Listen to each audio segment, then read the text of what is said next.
नमस्कार साथियों, स्वागत है एक बार फिर से सौरभ सिलेक्टिव क्लासेस में। साथियों, एसएससी सीजीएल 2022 का एनालिसिस फिर हम लेकर आ गए हैं, जिसमें हम बात करेंगे 5 दिसंबर 2022 के सेकंड शिफ्ट के क्वेश्चंस की, जो इतना ज़्यादा हाई लेवल के नहीं रहे। बहुत ज़्यादा सिंप्लिसिटी के साथ पूछे गए, हिस्ट्री के क्वेश्चन पूछे गए, पॉलिटी के क्वेश्चन पूछे गए, करंट अफेयर से ज़्यादा क्वेश्चन नहीं गए, 1 से 2 क्वेश्चन ज़्यादा से ज़्यादा पूछे गए। इस तरीके से साइंस के भी 5 से 6 क्वेश्चन आए। तो चलिए देरी न करते हुए क्वेश्चंस को के ऊपर गौर करते हैं, किस तरीके के क्वेश्चन आए।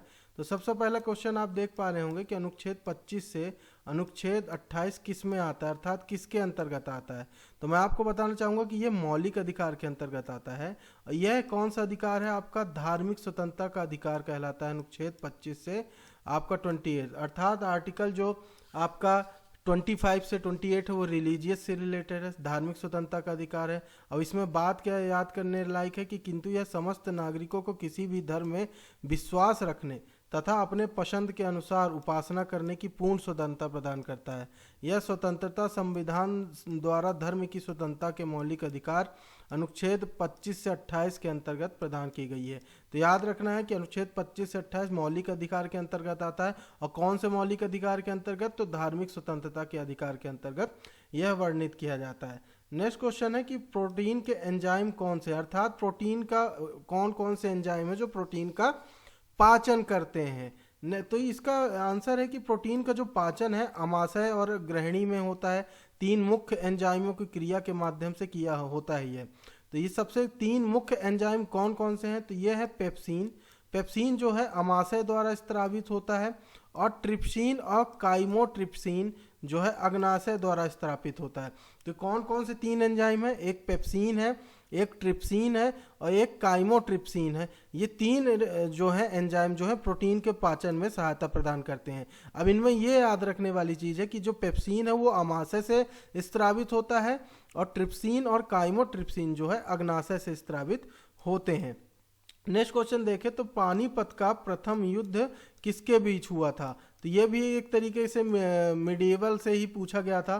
तो अगर देखें तो पानीपत की जो पहली लड़ाई थी 21 अप्रैल 1526 को लड़ी गई, और यह दिल्ली के सुल्तान इब्राहिम लोदी और बाबर के बीच लड़ा गया था। बाबर की सेना ने इब्राहिम के 1 लाख से ज़्यादा सैनिकों को हराया।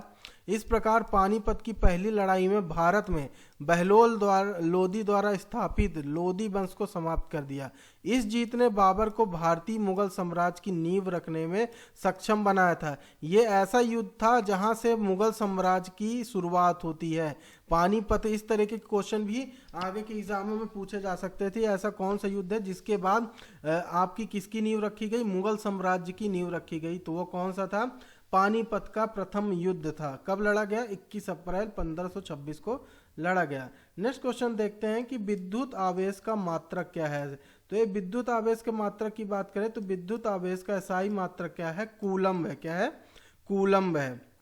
नेक्स्ट क्वेश्चन पूछा गया था कि ये करंट से था कि सुप्रीम कोर्ट ने महिलाओं के गर्भ धारण की समय सीमा कितनी बढ़ा दी है। तो अगर इसकी बात की जाए तो महिलाओं के प्रजनन अधिकारों पर एक महत्वपूर्ण फैसले में शीर्ष अदालत ने माना था कि सभी महिलाएं गर्भावस्था के 24 सप्ताह तक सुरक्षित और कानूनी गर्भपात की हकदार हैं, और वैवाहिक स्थिति के आधार पर कोई भी भेद करना संवैधानिक रूप से अस्थिर है। तो मैं आपको बताना चाहूँगा कि ये जो 24 सप्ताह है ये पहले क्या होता था गर्भावस्था का? ये 20 सप्ताह हुआ करता था, जिसे बढ़ाकर कितना कर दिया गया? 24 सप्ताह कर दिया गया। और इसकी उम्र की बात करें तो इसे कर दिया गया है 35 साल तक। ये जो महिला के प्रजनन अधिकारों का उपयोग किया जा सकता है, और गर्भावस्था के 24 सप्ताह तक हम क्या कर सकते हैं? यहाँ पे गर्भधारण की समय सीमा निर्धारित कर दी गई है। नेक्स्ट क्वेश्चन है कि अनुच्छेद 120 किससे संबंधित है? तो पॉलिटी से आर्टिकल से काफ़ी क्वेश्चन पूछे जा रहे हैं, उसी में से एक है कि अनुच्छेद 120 किससे संबंधित है। तो अनुच्छेद 120 की बात करें तो यह राज्यसभा का, परंतु यथास्थिति राज्यसभा का सभापति या लोकसभा का अध्यक्ष अथवा उस रूप में कार्य करने वाला व्यक्ति किसी सदस्य को जो हिंदी में या अंग्रेजी में अपने पर्याप्त अभिव्यक्ति नहीं कर सकता अपनी मातृभाषा में सदन को संबोधित करने की अनुज्ञा दे सकेगा। तो ये सीधा पॉइंट ये है कि जो भी है राज्यसभा हो का सभापति हो, लोकसभा का अध्यक्ष हो, या फिर अदर स्टेट के ऐसे मातृभाषा में जो जिस मातृभाषा में है उस मातृभाषा में संबोधित करने की अनुज्ञा क्या करता है, प्रदान करता ही है आर्टिकल। नेक्स्ट क्वेश्चन आया था राइबोसोम से। पर्टिकुलर क्वेश्चन तो नहीं मिला, मगर मैं आपके लिए ये क्वेश्चन लेके आया हूँ कि राइबोसोम की खोज कब हुई। तो राइबोसोम की खोज की बात की जाए तो राइबोसोम की जो खोज है 1950 के दशक में रोमानिया के जीव वैज्ञानिक जॉर्ज पेलेड ने की थी। किसने? जॉर्ज पेलेड ने की थी। उन्होंने इस खोज के लिए इलेक्ट्रॉन सूक्ष्मदर्शी का प्रयोग किया था, जिसके लिए उन्हें नोबेल पुरस्कार से भी सम्मानित किया गया। राइबोसोम का नाम 1958 में वैज्ञानिक रिचर्ड वी रॉबर्ट्स ने प्रस्तावित किया था।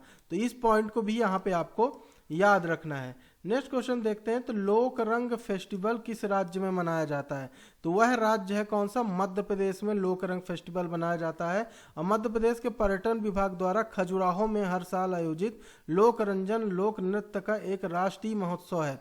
लोकरंग महोत्सव हर साल 26 जनवरी को मनाया जाता है और यह 5 दिनों के लिए मनाया जाता है। और मध्य प्रदेश आदिवासी लोक कला एकेडमी का कार्यक्रम का आयोजन करती है। तो इतने पॉइंट आपको इस लोकरंग फेस्टिवल से यहाँ पे आपको याद रखना है। नेक्स्ट क्वेश्चन देखें तो यहाँ पे टेनिस से आया था। तो पर्टिकुलर टेनिस का क्वेश्चन तो नहीं मिला, मगर मैं ये बताना चाहूँगा कि टेनिस का एक परफेक्ट स्कोर क्या होता है ना।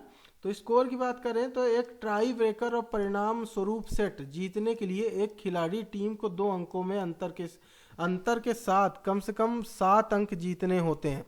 यदि ट्राई ब्रेकर में स्कोर 6-6 है तो एक खिलाड़ी क्या करता है, एक खिलाड़ी आपका टीम को ट्राई ब्रेकर और सेट जीतने के लिए लगातार 2 अंक जीतने ट्राई ब्रेकर में पहले पॉइंट के लिए खेलने के बाद सर्वसाध, अर्थात 6-6 स्कोर हो गए हैं, ट्राई है तो एक व्यक्ति को यहाँ पे 7 अंक जीतना पड़ेगा, अर्थात 7-6 होंगे तभी यहाँ पे आपका क्या होगा, एक परफेक्ट स्कोर माना जाएगा।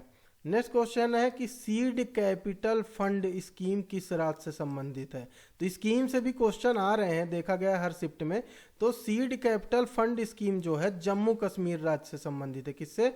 जम्मू कश्मीर राज्य से संबंधित है। तो ये रहे आपके कुछ महत्वपूर्ण जो यहाँ पे सेकंड शिफ्ट में आपके 5 दिसंबर के क्वेश्चन पूछे गए। तो इस चैनल पे हम इसका एनालिसिस पूरा लाते रहेंगे, साथ ही साथ हम आपको चारों शिफ्ट के बाद चारों शिफ्ट का एक पर्टिकुलर एक वीडियो पर एनालिसिस देंगे। और इन सभी की अगर आपको पीडीएफ चाहिए तो आप हमारे टेलीग्राम चैनल से जुड़ सकते हैं, व्हाट्सएप ग्रुप से जुड़ सकते हैं, डिस्क्रिप्शन में आपको लिंक मिल जाएगी। और इस तरह एसएससी सीजीएल की पल पल की अपडेट के लिए आप हमारे चैनल को भी सब्सक्राइब कर सकते हैं, जिससे आपको आगामी वीडियो जब भी हम अपलोड करें उसका नोटिफिकेशन मिल जाए और आप बेल आइकन जरूर दबाइएगा। जल्द ही हम एसएससी से संबंधित नेक्स्ट वीडियो के साथ आपके इसी चैनल पर दोबारा मिलते हैं। जब तक के लिए जय हिंद, जय भारत।